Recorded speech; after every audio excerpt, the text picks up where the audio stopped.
everyone. Welcome to Leaders of Tomorrow. You're with us here on this very special series timed around the festive season. And today is a panel that we hold very dear to our hearts, and that is on the art of giving back, philanthropy, the joy of giving back for entrepreneurs. And what better time to talk about it than now? And all of this month, we're continuing to focus on Diwali and the different aspects really of Diwali. And today's panel is as important as what's really going on as far as consumer sentiment or demand, etc. is concerned. I'm Sunanda Jayasheelan. Let's quickly dive in and introduce our panelists. First up, Anas Rahman Junaid, Managing Director and Chief Researcher, Hurun India. Vidya Shah, Executive Chairperson, EdelGive Foundation. Nikhil Kamath, Co-founder, Zerodha and True Beacon.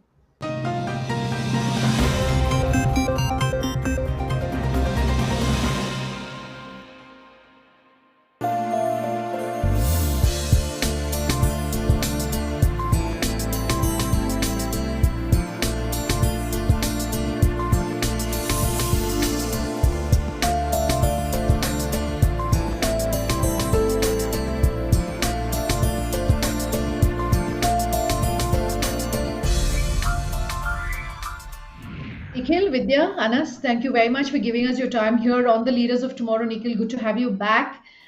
Vidya, Anas, good to have you joining us here. And, we're talking, of course, about the festive season. We're talking about giving back, philanthropy, and why it's important for us as individuals and for us as entrepreneurs, as leaders, to one, be giving back in whatever form, money, time, etc., but also to be talking about it. And it's important for people who are giving big to also be talking about it so that it could possibly encourage other people, small businesses, entrepreneurs who may be wondering, how can I possibly be giving back and how can I be making a difference? And we hope to give some answers through today's panel. So thank you to the three of you for giving us your time. Nikhil, congratulations, first off, as being the youngest philanthropist who's featured on this list, the Edel Hurun philanthropy list, Edelgive Hurun philanthropy list. Congratulations for that. And I want to understand from you why perhaps, and while we'll come and talk about some of the causes that you're passionate about, why was it important for you and for your brother to be giving so much and giving back at this point, especially for people who are as young as you? Why was it perhaps important? I think it is extremely important today. The world that we live in is getting disparate by the day. The income inequality, the opportunities at hand are not the same for everybody. And I think it's important that we recognize it. Uh, there are very many causes that affect us. There are many causes that are evident for us to see in society. So we have picked our causes and started giving early, and we hope to be able to encourage other people to come forward and participate as well. I was telling Anas beforehand, we have this new initiative that we're just starting off, which is called YIPP. It's the Young India Philanthropy Pledge. We hope to take people who are under the age of 45 and get them to commit as much as 25 to 30% of their net worth being given away to charity later on in life, in life. And even though our age limit is 45, we hope that people who are, who have done well in life, people who have inherited a lot of money, they come forward even when they're as old as 28, 30, and they start giving. And I think those habits inculcated early on in life will make them very responsible, committed to building a better community over their lifetime.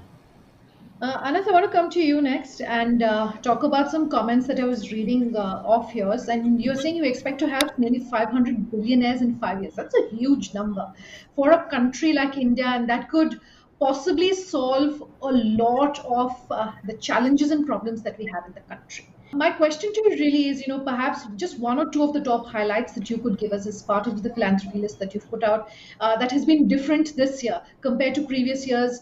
Also given that we've been in the middle of a pandemic, but that clearly hasn't had any impact on the kind of philanthropy that has taken.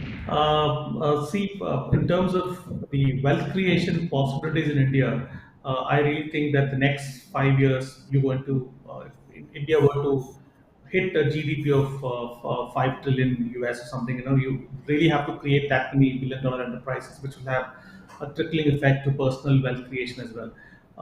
Regarding the philanthropist perspective, also, right? The giving, if you look at last 5 years, the cumulative donation from the list has grown about five times, from about 2,500 crores to about 14,750 crores. And I really think this number is going to further go up for the next 4 or 5 years to the tune of more than 25,000 crores. Then one other interesting shift that I've seen over the last couple of years is education had always been the primary cause in the EdelGive Foundation India Philanthropy list. For the first time, that's moved to disaster relief driven by COVID. Then another interesting trend is the number of the private philanthropy in the list. If you look at the total donation in the list, if you add the whole donations, 85% of the total donation in the list is private philanthropy, not the mandatory 2% CSR. It's beyond that, right? And also, if I look at the number of individuals who have donated in a personal capacity, which is beyond 2%, and also private level, including the likes of Nikhil and so on, that number has grown from 21 to about 40 this year. So those are all big changes, and one important thing that I want to add here is the startup revolution that will also contribute to the philanthropy from the tech entrepreneurs. And Nikhil just said that he is setting up Young Giving Pledge. I mean, all that's going to have a further compounding effect to the philanthropy in the country. So you would definitely see a lot more young philanthropists coming on board, a lot of new causes, long-term causes like climate and all those causes coming, given focus to a lot of professional managers whose income levels could go up, and who are probably looking at donating serious amounts of money towards philanthropy and so on. So all that you would see over the next few years, right? And we expect that the in the India rich list, the proportion of self-made is going to increase to 85%, right? And I really think a lot of the philanthropy over the next few years is going to be driven by self-made entrepreneurs, individuals, professionals, and so on. So yeah, so it's quite exciting, from that perspective. Yes, and we can see that you're definitely excited, Anas. You're all smiles, so it's always good news. Vidya, when we were chatting offline, you said one of the biggest things that you've seen this year, which is interesting, exciting to you, is the fact that there are so many young entrepreneurs who are giving back. What, according to you, perhaps this year has been that standout and has been different from previous years? I think a few things that Anas already mentioned, I think has been really exciting. This journey with Hurun we've had over the last 3 years, so I've had the benefit of seeing the trends emerge. I remember the first year that we did the report, we actually, like Anas mentioned, there was a lot more corporate philanthropy or CSR that really featured. And today, if Yeah. you see, there's a lot more private philanthropy. So private philanthropy has been growing at a really impressive pace. I think that is one thing that we should actually, in a sense, celebrate. That coming out of this report. The second, I think, which is also an incredible trend, is the desire for a lot of the young philanthropists to actually talk about their philanthropy. As a society in the past, whenever we reached out to people to talk about their philanthropy, to tell us about what they did, there was a huge reluctance. Whereas this year we see that most of the people we reached out to very graciously gave us time and gave us data, and the data then helps actually organizations like EdelGive, organizations like Hurun, and a whole set of philanthropy players to look at what can we do with the practice of philanthropy. The practice of philanthropy is still young and evolving, and with this data we can now say, okay, these are the causes that really need your attention. And private philanthropy has that freedom. CSRs come with some mandate, it comes with a a framework within which you can do things. But private philanthropy is truly free in that sense. And issues like gender equity, issues like climate change, issues like environment protection, issues like children and child protection. These are issues that tend to get lesser attention. It's education and health, and of course, in a pandemic year, COVID, that really took up a large part of the allocation. But private philanthropy has the power and the strength to really look at issues that should truly concern us as a country and as a society. Since you're talking about private individuals who are giving back, I was just looking at some figures which says that private sector funding has increased nearly 23% compared to 2019. It's at about 64,000 odd crores compared to about 52,000 odd crores. My question is, are we on the right track? Is it good to have more and more private individuals who are perhaps associated with a specific cause? Or how does it really work in developed countries? That's the sense I'm trying to get. Would you all like to run me through that? It's open to all three of you, but Vidya, since you were talking about the private sector and how they're really leading with, do you want to take this first? No, I think if you look at developed economies, if you look at, say, for example, the United States or the UK, large economies, about 3 to 4% of GDP actually gets into philanthropy. So it's a really, really large number. And therefore, our hope is that as our economy also grows, philanthropy should also grow naturally. I think the one thing that, for example, in the US you have seen with private philanthropy is the shift, in what philanthropy does. Initially, a lot of philanthropy, when the economy is young, when the economy is slightly immature, like the US in the 40s and the 1940s and 50s, a large part of the philanthropy actually went into institution building. The large universities, the large academic institutions, museums, art, a lot of the data gathering, GDP calculation, the National Labor Institute in the US, all of that got funded actually by private philanthropy before it was given off to government. Of course, after that, a lot of the trends then shifted. A lot of the work in the US is largely community led. And now, of course, a lot more attention on race and racial inequities. So I think that is the trend we will see in India as well. A lot of the money today will go into issues that our society really needs attention to be drawn on, whether it's inadequate quality of education or inadequate access to health or the climate, environment, gender equality, things like that.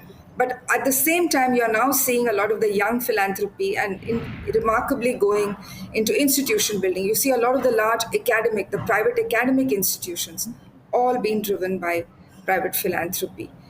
So I would say that that is really the trend we will see over time. Let's live on a short break on that note. We are back in just a moment. Do stay tuned.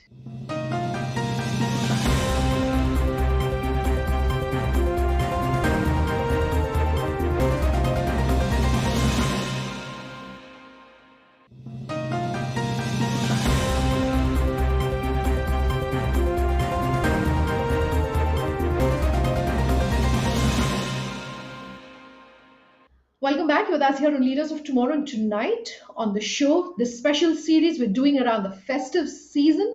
Tonight we're talking about the art and the joy of giving back.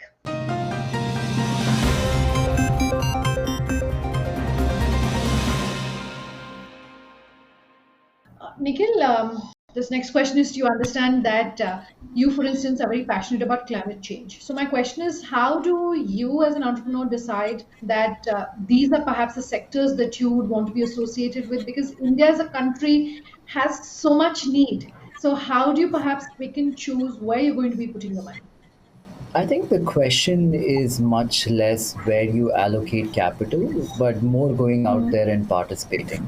On the Sure. personal level, I think the narrative of what is cool in society, the people we really look up to and emulate, has to change. Wealth being hoarded over generations does not today seem, as cool as somebody like Azim Premji or Kiran Mazumdar Shah or all these philanthropists who are doing so much for their community. So we need the young people of today to look up to these people versus many of the people we have traditionally looked up to. I think that shift is happening naturally, and we can see it. I think in different pockets of the country, it's growing at a different pace. Especially in Bangalore, where I live, I see it on the ground today that the younger people coming into the workforce really look up to these people. Somebody working in Wipro, for example, is really proud of the fact that 70% of whatever they're earning is going towards their trust and their charity, and it really encourages the person. From a government standpoint, I think it's also important for them to tax appropriately. Right now, the focus seems to have been on transaction taxes like GST or taxing income. Uh, if you tax the income of an entrepreneur or a working professional too much, it discourages innovation in a way, and it makes people wonder, why is somebody working and paying 50% taxes? That is on the money earned year on year. But if you were to think outside of that realm and look at things like, property tax on really high value properties, inheritance tax, when at the end of somebody's life he's leaving the money behind to his children, I think a lot of smart taxation can happen there. There is plenty of precedent for that across the world. In the UK, you have estate taxes. In America, you have inheritance taxes, all taxed at between 30 to 40, 50%. I think the need of the hour is for the government to implement mechanisms like that. Often we find ourselves complaining that the government is not doing enough, but I think the government needs to raise resources for themselves to be able to improve education, hospitalization, and many other things which are really important for the country to grow on the whole. And I think Sure. implementing these taxes will A, bring down the divide and also give them the gunpowder to do a lot more. Yeah, Nikhil, you were talking about the YIPP. How do you then encourage, like the giving pledge that happens globally? How do you encourage something like that here in India? Well, I think by making it very cool, focus on that 0.01%, build this Yeah. community of great givers, and then make it hard to enter that community by having a big benchmark of giving. So somebody only Mm, enters that having donated, say, $1 million or whatever, and people will, I think, want to be part of such a woke evolved group where people can debate, change, exchange ideas, and just evolve personally as a human being as well. The idea is great, but I think the means and mechanism to achieve it does not have to be as noble as the idea, as long as the outcome is good. Vidya, gentlemen, I'm going to take closing comments then on this panel discussion, and to end it on a high and really talk about how the festive season perhaps brings out the best in most people, and we're hoping that more and more people continue giving. For an entrepreneur who's watching today's panel discussion to say, I would love to give back. I don't know if it's too late for me to start. I don't know if I'm too young to start. I don't know what percentage I should give. I don't know where to start. Any advice, anything that you would like to give them, Vidya? I would like to come to you first. No, thank you, Sunanda. I think one thing that a lot of us should do is to really, instead of calling it giving back, to really talk about investing in communities. And I think that reframing itself throws the issue of, what age and how much and, to what cause. All of that sort of starts going out of the window, because when you look at people around you and you start helping in a small way to people who matter to you in your life or who have made a difference in how you live, that itself is a great starting point. So I've seen, for example, in the midst of the pandemic, so many people went out to help people either that they knew or they didn't know. And that was a great starting point. And the one thing that giving does is gives you a high, it gives you joy, and that itself then becomes a self-perpetuating act. And I've seen most givers being very, very, not only very conscious about what they're doing, but also look at it as a very sustainable long-term activity. So I would just say, just start with whatever you can do, with how much ever you can do, but just start and go through the journey. Sure. Anas? Yeah, great panel. Thanks a lot for the opportunity. So last year when we launched the list, we had Vinny Bansal, who was the first person under the age of 40 to enter the list, and this year it's Nikhil Kamath, and I really want somebody younger to replace him next year, to be the youngest philanthropist on the list. But having said that, right in our list, someone like Mr. A.M. Naik, Group Chairman at L&T, who's donated about 112 crores just this year alone. He started his philanthropy when he was so young. Basically, he donated all his life savings to his father to set up a hospital in his village. If I remember the story correctly, and he's gone on to become one of the most respected professional philanthropists in the country. So because of which I think there is no age really in terms of starting philanthropy. You can start right away. It doesn't have to be all your income, but at least the sense of giving started by some bit of donation, and then possibly what I hear is if you give back, you possibly get double you, right? So you then eventually you'll create more wealth, and then you give back further, and so on. So I think start right now if you really want to get into active philanthropy. That's what I would say. Yeah. Sure, Nikhil, I'll give you the last word. What advice for your fellow entrepreneurs do you have? Yeah, I think one thing we all often forget is our time is finite. You can't really take away wealth. One day we all die, and there's no point of having wealth once you're in your grave. Uh, Yeah. Average age, maybe 50, 60 years ago, used to be about 40. Now it would be fair to say that humans live for about 70 years. So if you're 40 years old today, or if you're 50 years old today, I think the right way to look at life is, I have 20 years left or 30 years left, and how to live best in those 20, 30 years. And I feel when we look backwards, we start looking at life a bit more clearly and are not in this endless hunt to kind of like, get more and more and more and hoard in a Yeah. way. I would agree with what both of them before me said, and I think the key is to start. You can start small, and I think you organically progress and want to do more with time. I think that would be my advice. Absolutely fantastic. Thank you so much for that. Vidya, Nikhil, Anas, thank you so much for your time here on the Leaders of Tomorrow. Thank you. Thank you. Completely out of time on today's panel discussion. If you have any feedback for us, do let us know. Our contact details coming up on your screens as we speak. Thanks for watching. Have a good night.